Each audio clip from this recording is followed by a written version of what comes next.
Hey guys, thanks for going on this nerd journey with me. If you want your episodes ad-free, go to makemeanerd.com/join and hit that button. Hooked on you, baby, you're golden. Time moves, I never noticed. Just can't get enough. Got me wonderstruck. Hello, everybody, and welcome to Make Me a Nerd. I'm Mandy Kaplan, a mainstream mom whose mission it is to explore the world of nerd culture that I've been missing out on and afraid of my whole life. This usually means sci-fi, fantasy, romantasy, Dungeons and Dragons, oh my. But this time we're going well into pop culture with the guy who knows and nerds out about this stuff the most.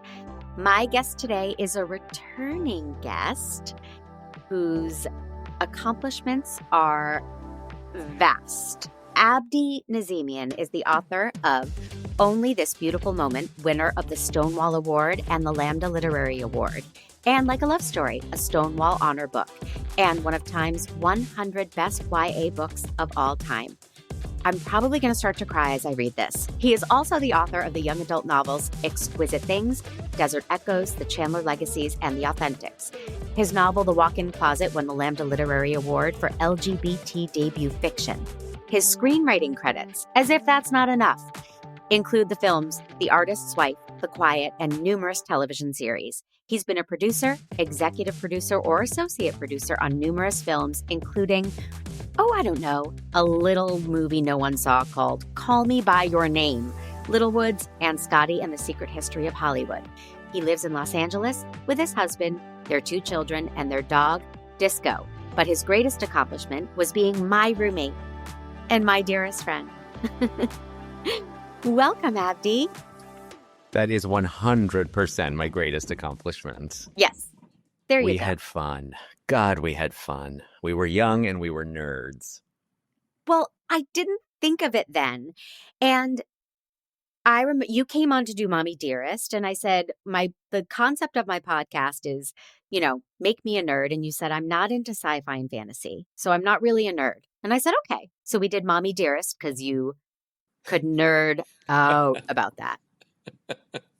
Then I had the privilege of going to your book launch the other night, where you said, and I quote, I am a giant nerd. I am a history nerd and a music nerd. Correct. Yeah, no, I do consider myself a giant nerd. And I suppose it all depends on how you define nerd. I don't think nerd is defined by what you nerd out about. I think nerd is defined by the act of nerding out to begin with. So it means that you're somebody who is obsessive about what you consume, that you go down these rabbit holes of wanting to know everything about one thing. And for someone that might be Dungeons and Dragons or Star Wars. And for me, it's Faye Dunaway and Madonna, but I would say I'm a pretty stereotypically gay nerd, but I also nerd out about, very academic nerd in the most classic sense, where I do love history. I dream of going to get a PhD in history. I start researching very random moments in time, events. I'm going to say, I think you're pretty lazy and underaccomplished, and maybe you should go get a PhD with all your sitting around time.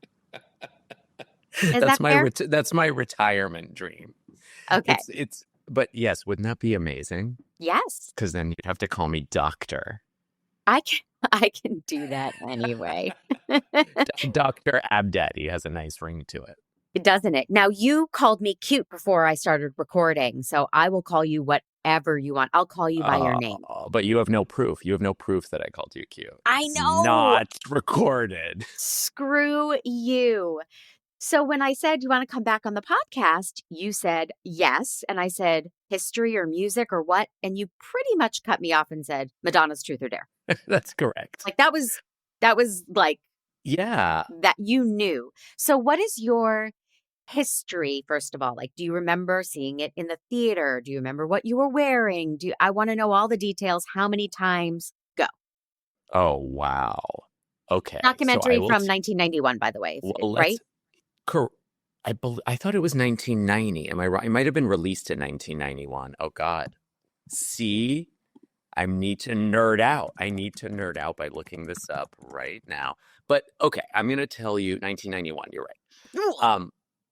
So the most important origin story for me in Truth or Dare is when I did not first see it.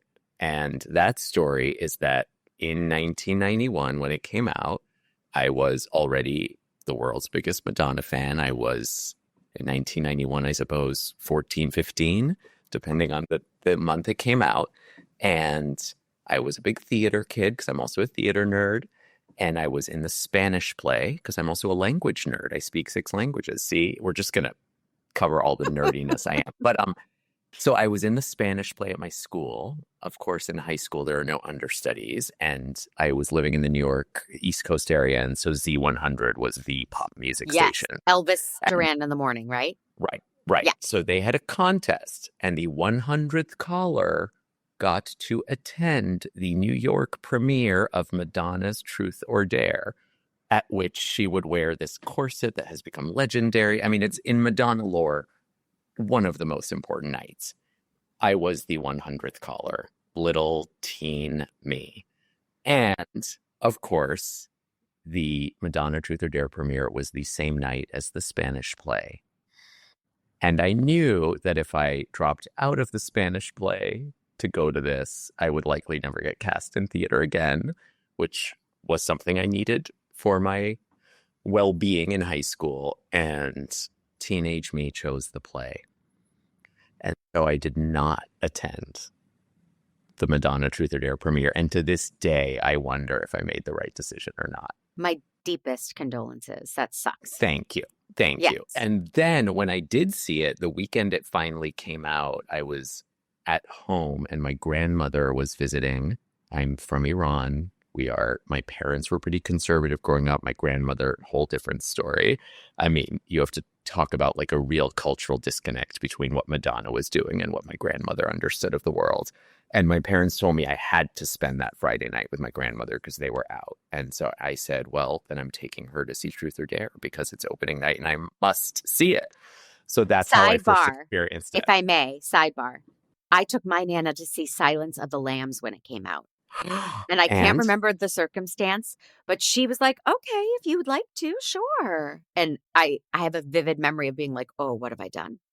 I know. But it all seeps in. I mean, I can't speak to my grandmother, but I will say my parents, I forced them to take me to the Virgin Tour when I was 8 and to the Blonde Ambition Tour when I was 13, which Truth or Dare covers. And my favorite thing ever is that like 2 Madonna tours ago, my parents went on their own without me. I love it. Them and my aunt and uncle. And I was like, wait, sorry, what? You're going to see Madonna? And then I'm like, it's just so beautiful because you realize like they rub off on you, you rub off on them. Right. Yeah. So anyway, in time. There's a lot of rubbing. Yes, absolutely. Well, Nothing in this wrong movie with anyway. that. Yeah. Always consensual rubbing. Yes, there is rubbing in the movie. I came to see the movie, I think, 5 times in the theater when I was young. Many, many, many times throughout my life. It's really like one of the defining movies of my life. One of the most moving experiences of my adult life. When I wrote a novel called Like a Love Story, which is titled after Madonna, of course, as an homage. And it's about 3 teenagers in New York in 1989 and 1990 when the Blonde Ambition Tour is happening, who get involved in ACT UP and AIDS activism. And a lot of it talks about Madonna and her, just who she was at that time and how much she inspired the young queer community. And the crescendo of the novel happens when they attend the Blonde Ambition Tour. And it got into the hands of one of Madonna's core dancers on that tour, Louis Extravaganza. And I ended up on his podcast talking to him about that tour, what it meant to me when I was young. Wow. I read the passage that took place at the Blonde Ambition Tour for him. He showed me all his original costumes that he had and tour jacket, and it was so emotional. And then recently the movie showed at the Academy Museum, and I got to take my children and one of their friends to see it, who are, they're 13 years old, so pretty much the exact age I was when I saw it. And then that was another full circle moment of just being able to share this thing that shaped me when I was a teenager with them. And whereas for me, it was it was like the future. For them, it's the past, and just how beautiful that is. Yeah. And there's so much of it that is that holds up, and still I'm in awe of her and her talent and the talent of everyone on that stage. But there is some of it that doesn't age as well. And Oh, it- tell me, what do you think doesn't age as well? well, for those who have forgotten this movie, my memory of it was just getting to be a part of that tour and the magic she creates on stage. And in my memory, this family that she made with her dancers and her two beautiful backup singers, uh, my memory was that that was all beautiful. And I watch it now and I find her to be so bratty, which I read she has said too, that she doesn't like her bratty behavior, when she watches this now. Yeah. But the whole end sequence, just skipping right to the end of the movie, where each dancer has to get naked in her bed and kiss her, doesn't hold up for me. It feels Uh, exploitative, and I was wondering what your kids thought about that. If you have a job and your boss says, get naked and get in my bed, and I'm going to grope you and kiss you on care, that's not okay these right. days. That wasn't my memory That's back then. My interesting. memory was like, theater folks, that's what we do. We all cuddle and run, and make sex jokes, and we kiss each other on the lips. But now, Well, sure. At the time, yeah, we weren't thinking of that at the time. And I didn't think of it. I mean, it's interesting because I don't think of it in that context. I mean, I always would have assumed that there were discussions about doing those scenes in advance. But yes, you're right. I mean, ultimately, you are being asked to do that, as anyone who is in a film doing sexual scenes or nudity is going to be asked to do that. There was, I mean, just to put a big disclaimer, it's just everyone who is a nerd should know, there was a follow-up documentary made not long ago called Strike a Pose about a group of the dancers who sued Madonna afterwards. And it's a really moving documentary because it follows their stories after Truth or Dare. And that's actually how my book got into Lewis's hands, was because the director of that documentary read my book and sent it to all the dancers, or the surviving dancers. But what is interesting about the documentary is I think a lot of people saw that and immediately ran with this. People really love to hate Madonna, and I get why she was bratty. Though, in all honesty, I preferred bratty Madonna to, like, politically correct Spears. Madonna. Right, absolutely, because I think her brattiness was so crucial to a lot of our liberation, because it was a response to a society that always told us to behave a certain way, and she empowered us to be a little bratty and to be brash. But I think a lot of people ran with this narrative of these dancers hate her and they were all enemies. And, when I talk to Lewis and I've gotten to speak to a lot of people involved, I really do think there is still quite a lot of love. And Jose, who was another one of the dancers, was on stage with her on Madonna's last tour. And, it's very much a moment in time, of course. But to me, the core takeaway from Truth or Dare that I have to, and I told my kids about this, and what was so moving was getting to share this with them. People have to understand that at that time, this was most young gay kids' first ever time seeing a gay kiss on screen, a depiction of gay men, and especially gay men of color, because gay culture was largely white at that time, but gay men of color that was not focused on AIDS or death or shame. They were fabulous. They were living the life everyone dreamed of. It was the first time I saw a gay pride parade. I mean, I didn't know what a gay pride parade was. And then it's in Madonna's documentary. And I think what's so powerful about Madonna, and why so many of us, older gays, are so loyal to her, is she was at the peak of her fame. Madonna was embedded in my family because I was a fan from age 7 when Lucky Star came out. And I always think of this with big artists, or even with myself. I'm like, when you get to a certain point where you have power and privilege in the world, how do you use it? Who do you use it for? And Madonna used it for us. I mean, she took all her cultural capital, all her fame, and for years she devoted it to putting the gay community on screen, on stage, talking about AIDS, putting a leaflet about safe sex in the Like a Prayer album, which is how I found out about safe sex, because I remember my sex ed class, which was wildly homophobic at that time. And so there was just this power. I mean, when Truth or Dare came out and everyone had to see it, and I'm taking my grandmother and my parents saw it, it was like, it was unignorable. You had to talk about gay rights. What did your Madonna grandmother think? I mean, my grandmother was not someone who was going to like analyze it with me. I remember looking at her and just her kind of cringing and me laughing and, you know, and then telling my cousins about it and us just cracking up. But it wasn't like she got up and left or anything like that. But I think she was shocked. I think like much of society, there was a sense of shock. Like, how could this be on screen?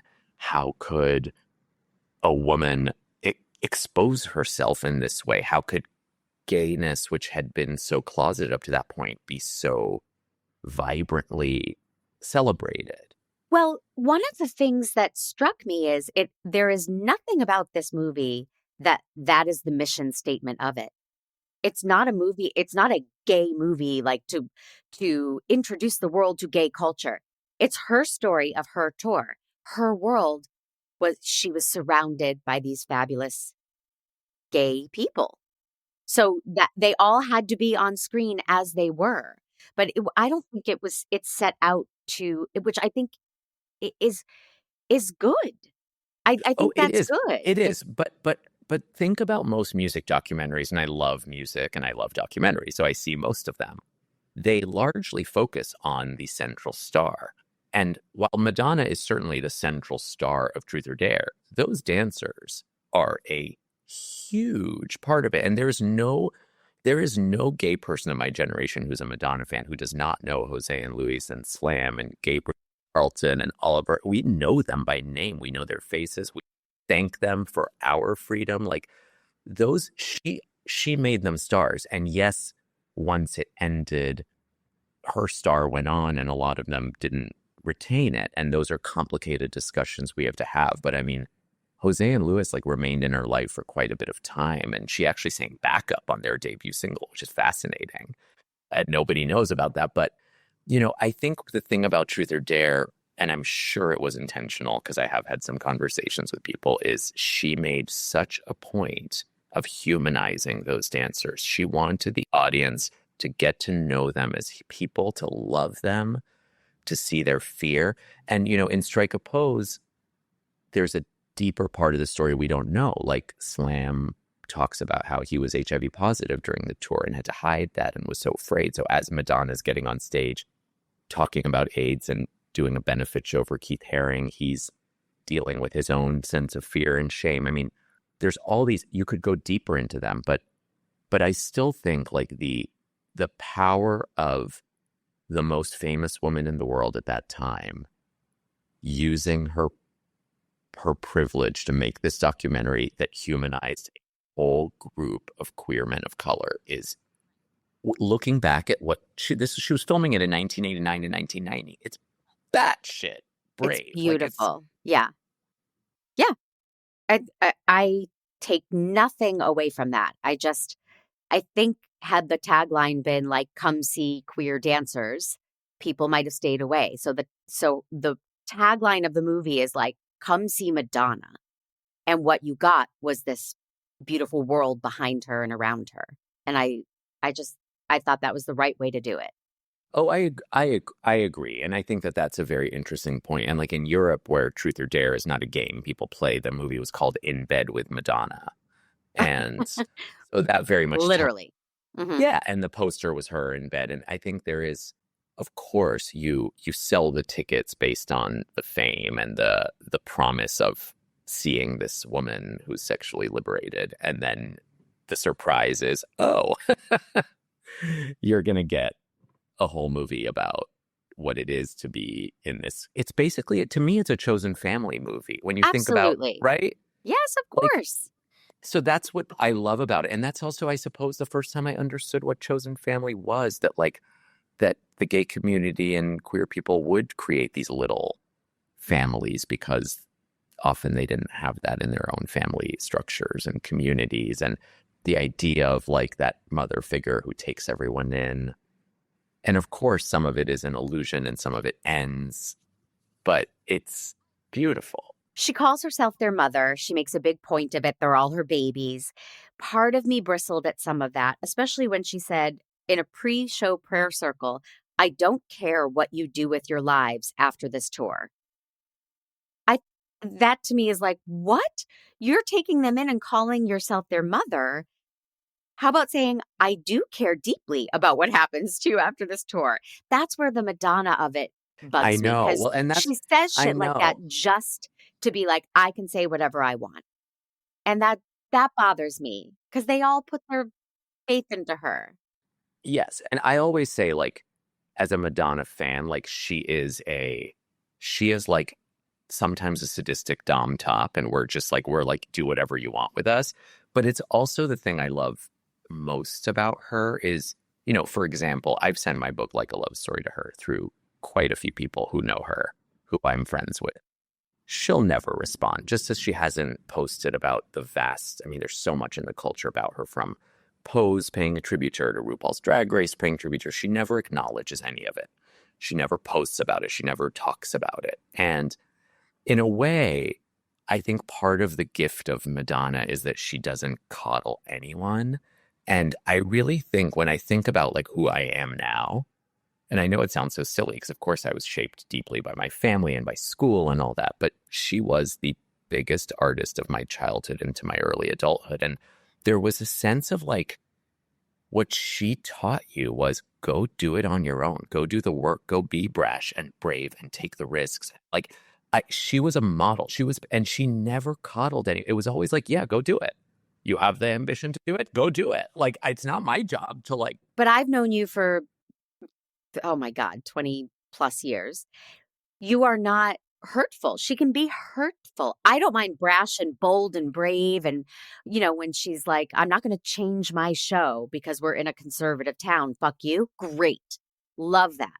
But when she looks at these people who are putting their lives and their hearts in her hands and says, I don't care what happens to you after this tour.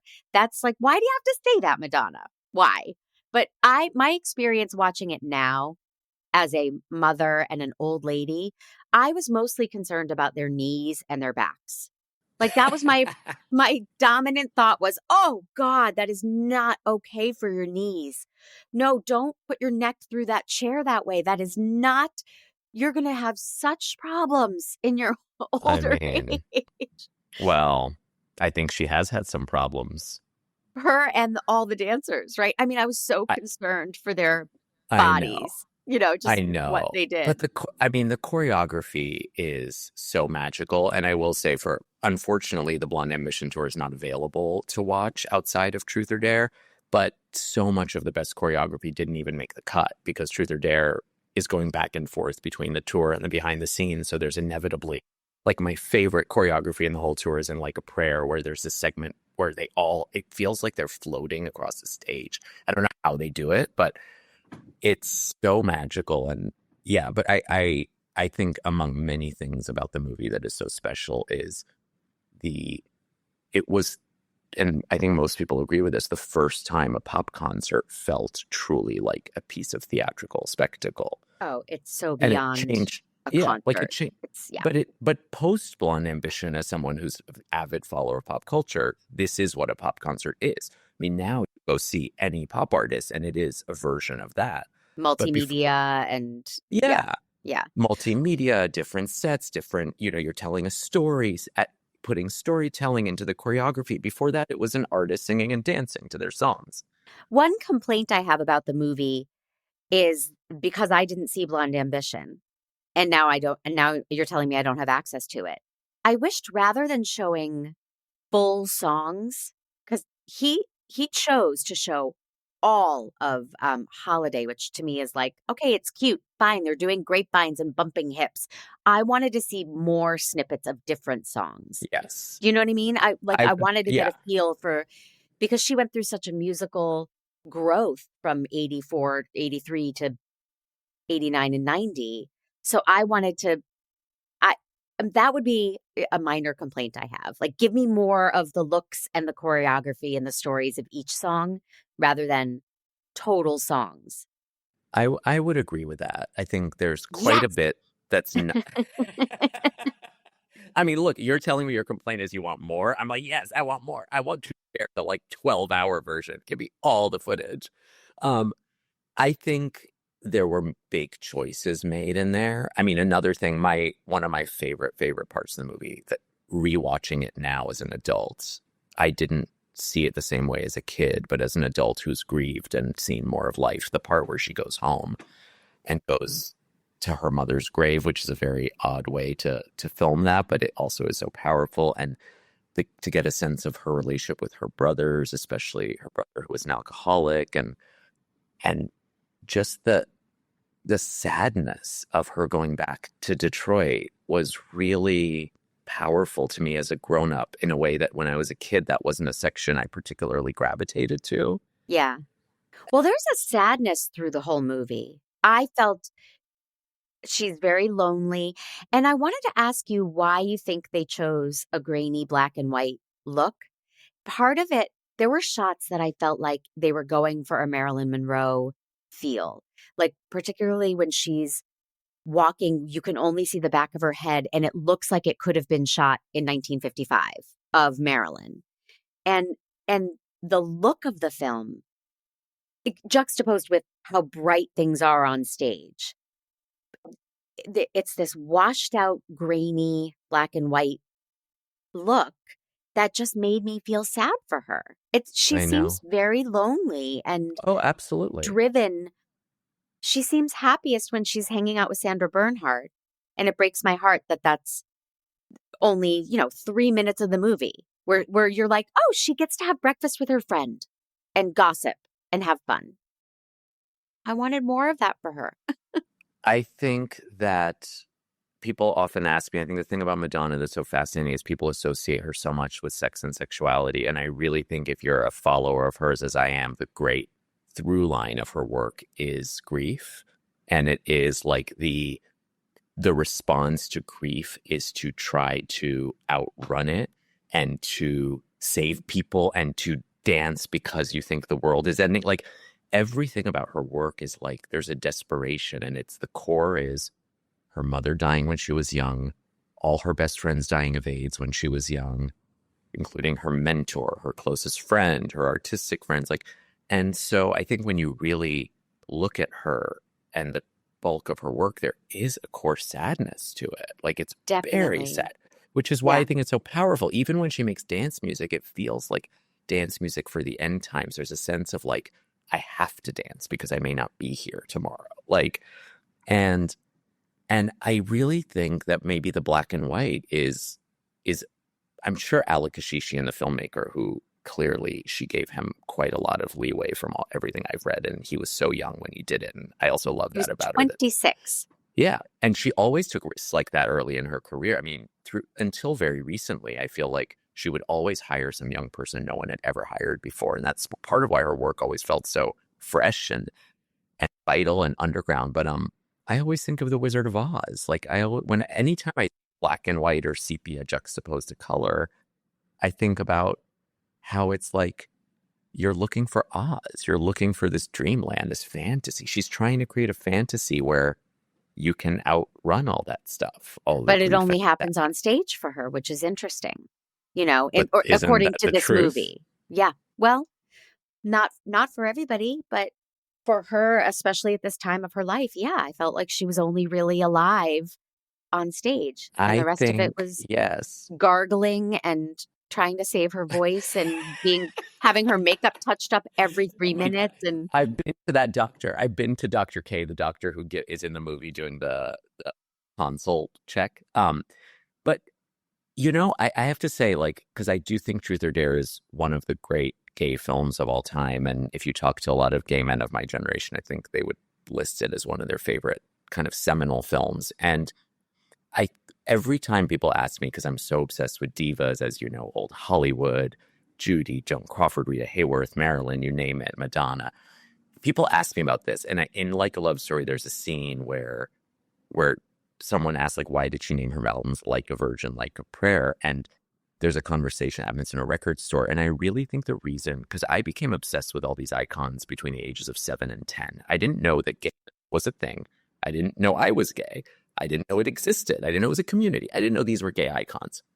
And I really think that any young gay kid, even before they have words or understanding, knows emotionally that what they are on the outside is different than what they are on the inside.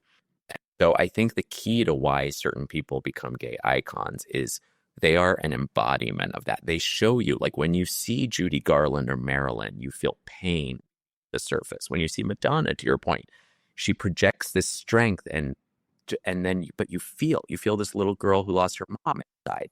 And in the same way of the black and white color, like that's such an embodiment of, I think, what it is to be a gay person of my generation, when you were always hiding. Is like deep down, you know that you're this like grainy black and white hurt person, but you are going to project with humor and irreverence and fashion. And you are going to be like, oh no, I have armor and sex. Right. And you arm yourself with that stuff. It's armor. Like Madonna to me is someone who puts on her armor. Yeah, but she's so vulnerable. I mean, that's what's so beautiful to me about the movie is she really seems quite vulnerable. Mm-hmm. At times. She's so on during so much of it, even just talking to people. There's a lot of putting on voices. When she's doing some narrative voiceover for the movie about, our next stop was Chicago and blah, blah, blah.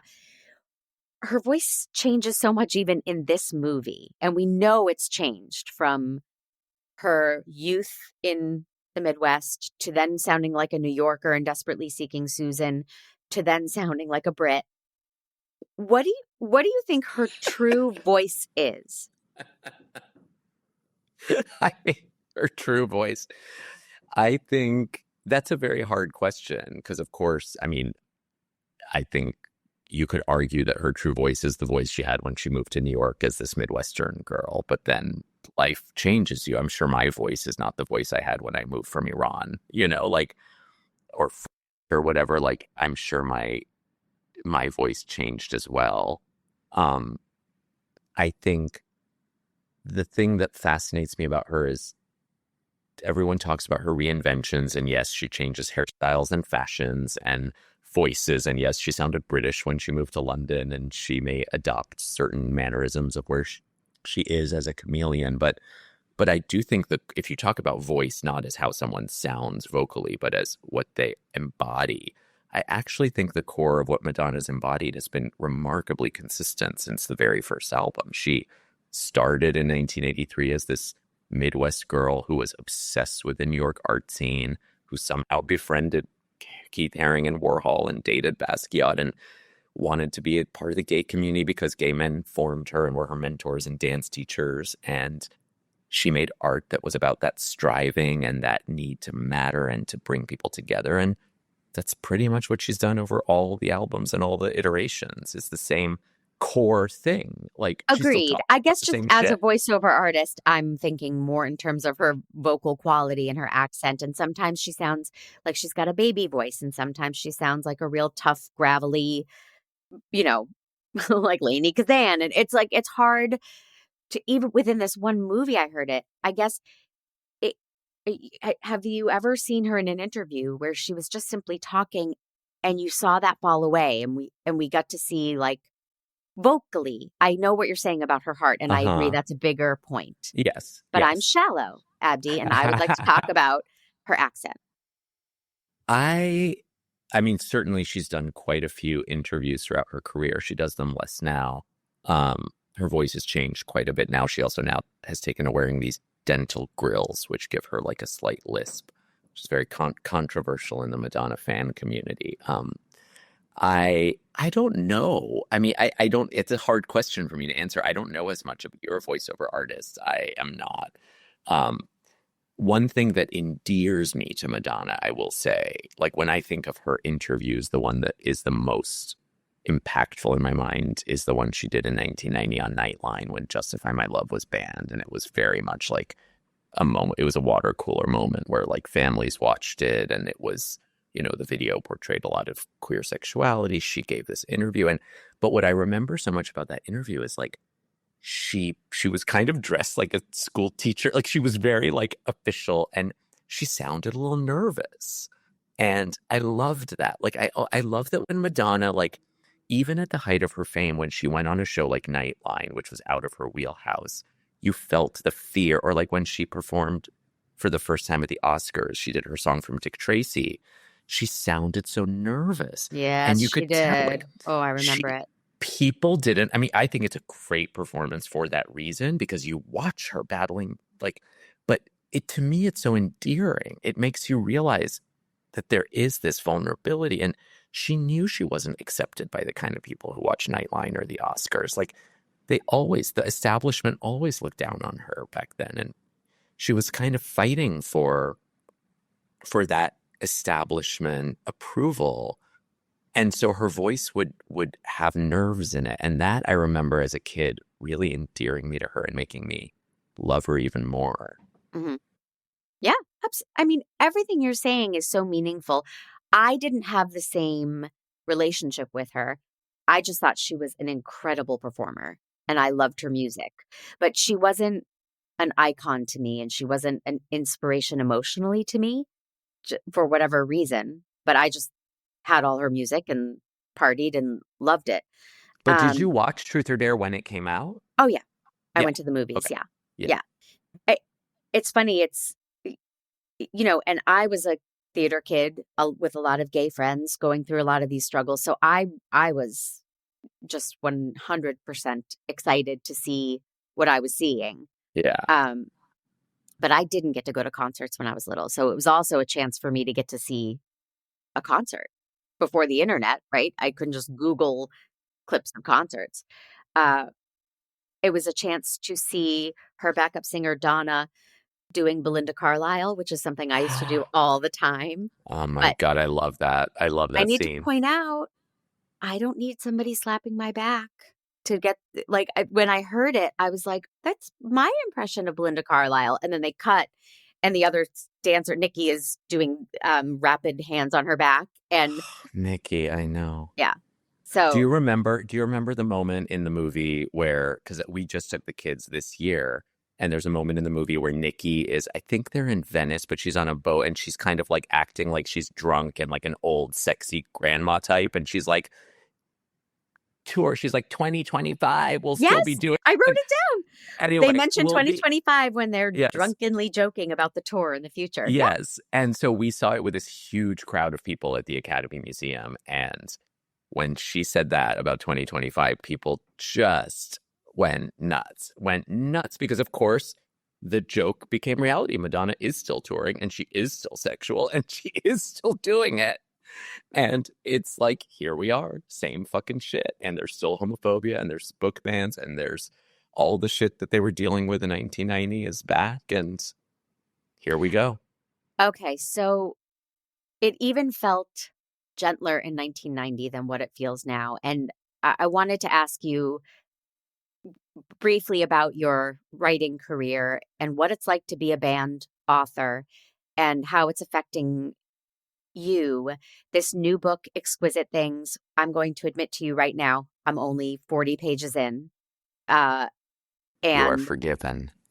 And you said it was a chance to combine history and music. And music is in everything you do. And particularly gay history, these hidden pockets at Harvard in the early part of the century, and all of these places where gays had a thriving subculture.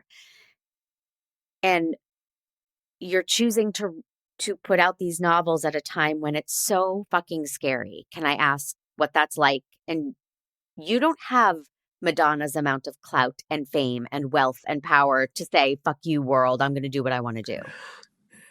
That is correct. Although when I have been interviewed about book bans, like when I was on MSNBC, I 100% compared myself to Madonna on Nightline and quoted her. Any they chance must have I cut get. When you burst into song. They must have cut that part. I mean, I'm like, but look, it is very hard. There's the piece of it that's emotional, where obviously I write these books, so I write a lot of queer YA that focuses on historical moments in time. because I think it's really important for young people to know that we always existed, that they're not alone. I think a lot of young LGBT kids, they're not going to school with any teaching about their own history. So they grow up not knowing about the generation who fought for HIV/AIDS research and against stigma. They don't know that Harvard at 1920 had this vibrant gay community. They don't learn about Oscar Wilde's trial or whatever else it is. So I These do are all that the pockets in Exquisite Things. in your Exquisite new Things, book. yeah. And so I write it in part because it heals a piece of me to write these stories, but also because I know how impactful it can be from the conversations I had. So the book banning breaks my heart because it reminds me of what it felt like to be, othered and discriminated against. But it also, as a parent to two teenagers, and I know you're a parent to a teenager, and I spend a lot of time with teenagers, it feels really heartbreaking to think that they are taking in the same level of shame that I did, because I know what that feels like, and it was devastating, and I'm making you cry, so maybe I should stop. It's okay. I'm sorry. No, it's good. Your books, and I've read them all up until this one, which I'm getting through. That's what the world needs, is love, all kinds of love for everybody, love despite societal pressures or laws or whatever. And that's all you put into these books. I agree, and I love you, and I'm grateful for you, and I'm grateful for all parents. And we should say this because we live in a society where so many parents are the ones behind the book bans. Book bans are largely begun by parents in different communities who will challenge a certain book. And, the main group doing the banning is called Moms for Liberty, and they are very much not Moms for Liberty. And so there's a heartbreaking element to it. At the same time, in a strange way, I think because of the era I grew up in and the culture I grew up in, I mean, being an Iranian kid who grew up in the 80s and 90s, I know what it is to be disliked, hated, Illegal. illegal. Yeah, Yeah. I know all of that. So in a way, I'm not going to lie and say it didn't really upset me in the beginning. In the beginning of the book banning, when I was too stupid to ignore it and was reading all the messages and responding to threats and stuff, Yes. the anger consumed me, the sadness consumed me. I found myself reverting to a person I had grown out of being. And now I've learned that I just have to do the work and focus on what I can offer the world, which is these stories. I think this is kind of what I was meant to do with my life. It's the most meaningful work I've ever done. And the truth is, you're right. I don't have the power and privilege Madonna had, but I have a certain amount of power and privilege. You do. I make money in TV. I don't need, the books don't sell as much as they used to. That's the biggest thing I'll tell you about book banning.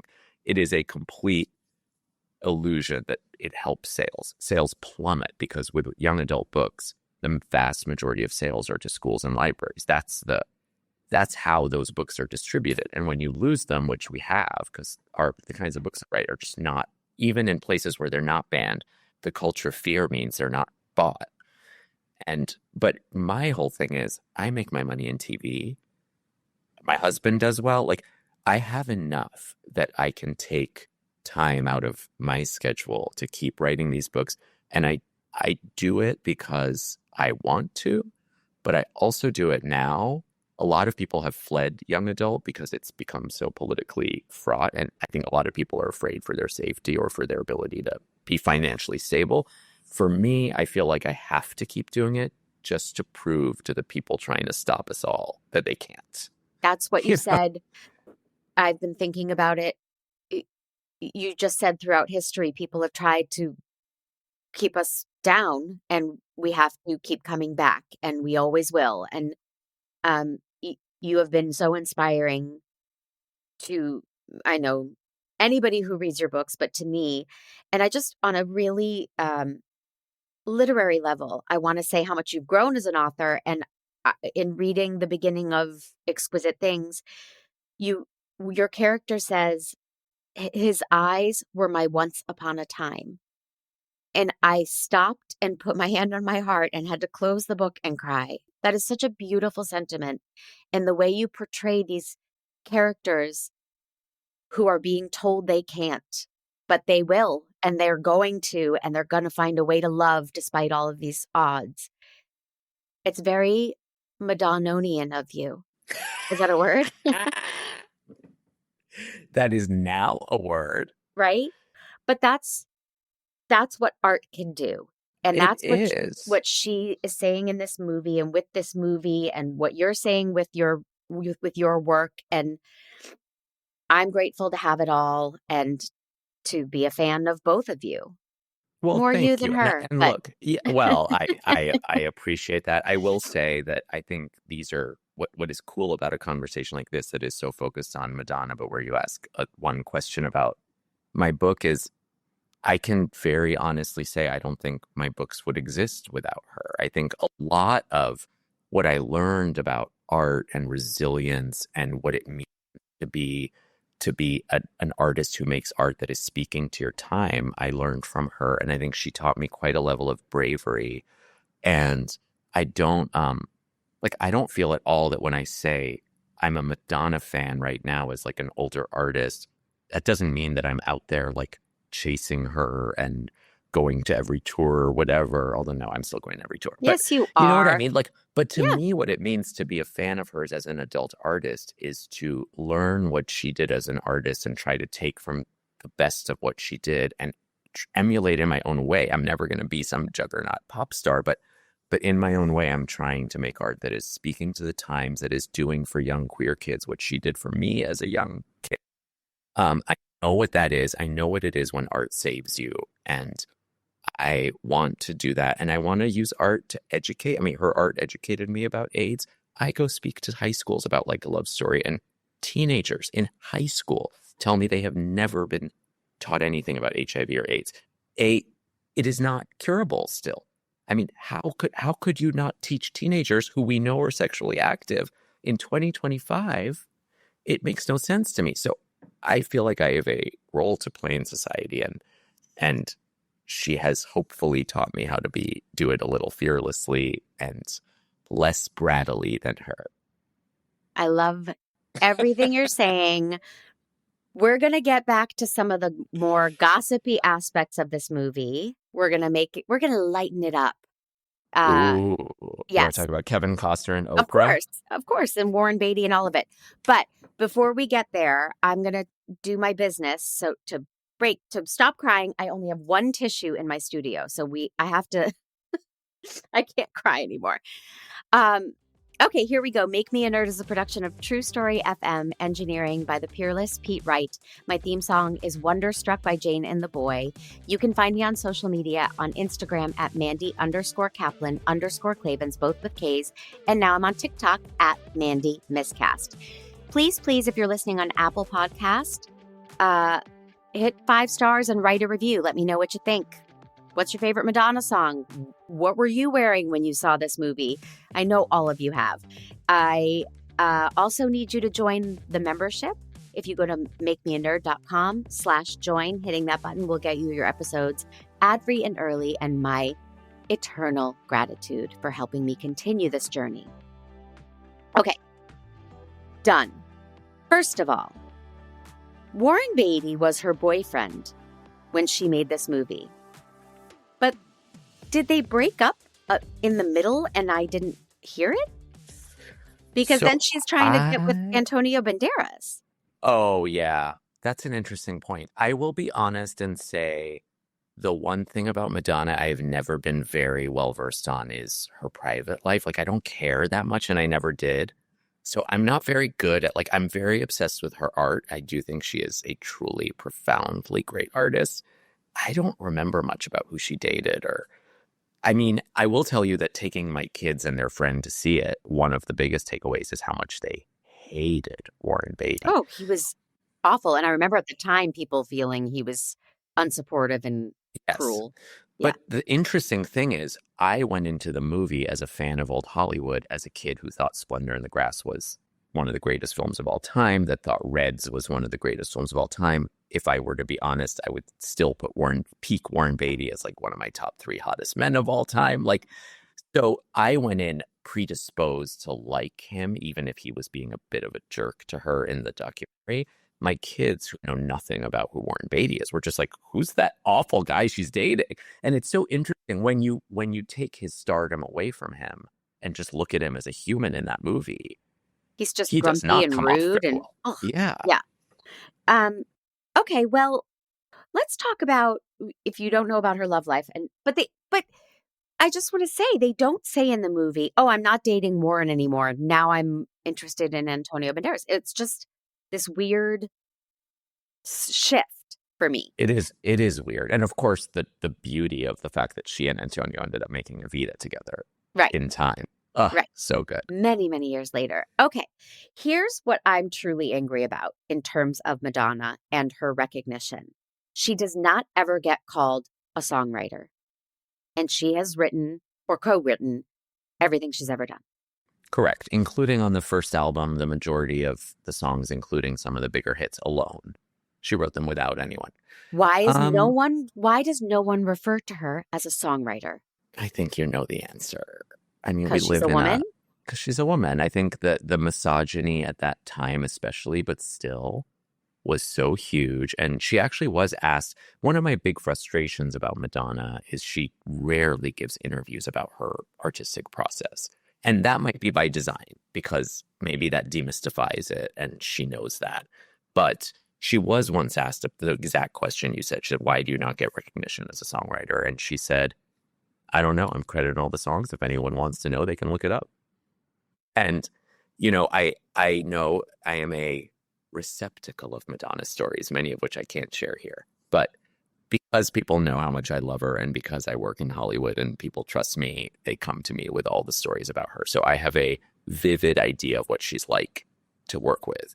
And I've heard it all. And it's not what you would think. But one of the more memorable ones that I think I'm able to share was from a huge producer who worked with her, who told me that of all the artists he'd worked with, and this man has worked with every diva, everyone who would be considered vocally superior, musically superior to Madonna, he said there is nobody as involved in the musical process as Madonna. He was like, she is there with every random violinist, every flute player, every moment of the writing. Like she is involved in every detail of the musicianship. And I think that very much shows in the consistency of her output. I mean, in addition to not getting songwriting credit, for Madonna's best albums, if you look at like how the music press treats them, they often credit the male producer with the magic of the album. It's always like, oh, William Orbit is to be credited for Ray of Light, and Stuart Price is to be credited for Confessions on a Dance Floor. But neither of those people made the number of great albums she did. The consistency in her albums is her. Right. No, it's all her. The men come and go. And I'm like, Yes. How is the one person who's been involved in every masterpiece not the one credited with the vision? Like, it's obviously we have a her lot vision. of shit to fix in this world. And let's start with that. Yes. Okay. And then more gossip. Ollie is straight? The dancer? Oh, I know. Isn't that fascinating? Has he come out post No. He's this straight. movie? He's still straight. I was just hanging out with someone who was saying that she used to be a dancer, and they still are close. And he was throwing around the F word. He was not, it was like, this was his first exposure being around a bunch of gay people, which I find strange because he's a dancer. And he was like, oh, they're acting all F word. And that was just shocking to me. I think Ollie, it's very interesting because I think if I were to, I don't know as much about how they grew up, but I would guess that Ollie came out of a part of dance subculture that wasn't straight. Or I mean, there was a lot of hip hop dance cultures, whereas like the other dancers came from ballroom and Vogue and were coming from queer subcultures. So for him, it was probably a huge shock. But I also thought that was at the time, especially it was an incredible thing to watch. Like I suppose the thing looking back, it's funny how like I'm going back to when I was a teenager. I always felt like the only person in the room, like I'm the only gay person in the room. I'm the only Iranian person in the room. What was so amazing about seeing Ollie depicted in that movie is he was the only straight dancer in the group. It was this depiction of being singled out, of being the marginalized person The as other. a straight person. Right. The other in the crew was the straight man. That's powerful.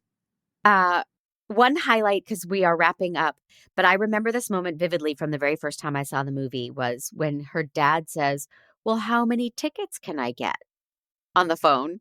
And she's like, Dad, you can have as many tickets as you want. It's just so sweet and innocent that he's like, well, golly gee, how many tickets? It's the best. And she's eating soup while she's telling him.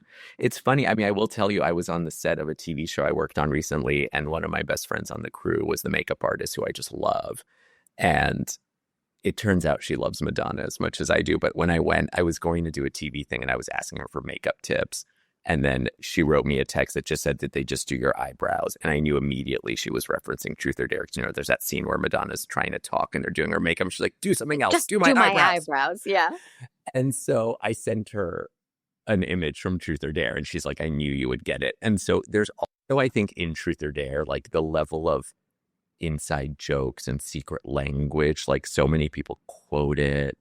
We're always like quoting it back to each other. And like many gay classics, I suppose, like Mommy Dearest as well, it almost feels like part of our common language now. Anything I know this is, you could talk about it for 10 hours, but we are wrapping up. But was there anything that you're thinking, man? No, since you told your listeners to tell you their favorite Madonna song, as someone who's not a huge fan, who didn't grow up obsessed with her, I'm curious what your favorite Madonna song or songs are. Oh my gosh. I have vivid memories of the Like a Prayer album because I had some daddy issues. And I remember thinking, oh, Father, like, oh, this is for me. I loved that album. I love a lot of her music. I really do. I don't have a song that's my favorite. And I was obsessed with the Dick Tracy album because it combined musical theater elements. And so I know that wasn't what people think of as classic Madonna, but I loved that album. Song More. Loved. We've done those in Miscast. We've done Sooner or Later and More. And oh my God, how did I miss those performances? Yeah, I love that album. So, but I have not kept up with the past 15, 20 years of her music. And, so if I hear it on the radio, I'm like, oh, wow, I didn't know Madonna made a song with that person or whatever. But I have trailed off. Yeah, she's still going. And I think one of the smartest things she ever said is the most controversial thing I've ever done is stick around. And I think that is so cool because I said this when I was in Provincetown, the gay enclave, when she ended up in the hospital. I think it was 3 summers ago. I can't remember, but a few summers ago, she was in the hospital and it, by all accounts, was very, very serious. And there was a moment where we didn't know if she would make it. And I'm here surrounded by all these gay people in Provincetown. And I remember saying, like, it was a very deep experience because I realized in a lot of ways she is our survivor. Like, she survived a generation that died of AIDS. She survived when all the pop stars of our childhood that were her equals, Michael Jackson, Prince, Whitney, are gone, George Michael. And I said, like, her survival feels integral to our survival. Like, a world without Madonna would be a very hard world for me to make sense of because I say this to the kids sometimes, I'm like, every time I feel down, every time I feel like the world is like too much for me and I can't get out of bed and keep fighting, I'm like, Madonna's doing it. Like, she's still going. And I'm like, I will do it. I will do it. I will do whatever is asked of me today. And there's a grit, there's resilience that is deep. And I love that. Well, I hope I'm not kissing your ass too much, but you have been inspiring to me. And the way you are moving through this crazy world inspires me, and your beautiful family and your beautiful work. I always encourage people to go to bookshop.org and then /Bloomsbury Book in Ashland. That's my best friend's bookstore. But where can people get your work? Plug away, Abdi. People can get my work wherever books are sold. I also always lead people to bookshop.org. If you are buying online, I personally love to go to my neighborhood bookshops to buy books. So that's another way you could do it. But yeah, bookshop.org, for anyone who doesn't know, has the ease of Amazon, but you can choose a bookstore and proceeds go to support indie bookshops around the country. Bloomsbury Books. There you go. In Ashland, Oregon. And yeah, I thank you for... Oh, man, thank you for having me twice. And you're coming back. I mean, it's too easy to talk to what you. Other gay? We're going to come back and talk about like Valley of the What Dolls. other gay? So clearly you're not listening to my show because... Have you done Valley of the Dolls? No, but I love Valley of the Dolls. You're not going to make me nerdy about that. But I have a lot of gay nerds in my life. So, as not surprising. As everybody should. Yes. All right. I love you, Abdi. I love you all for listening. Thank you. Until next time.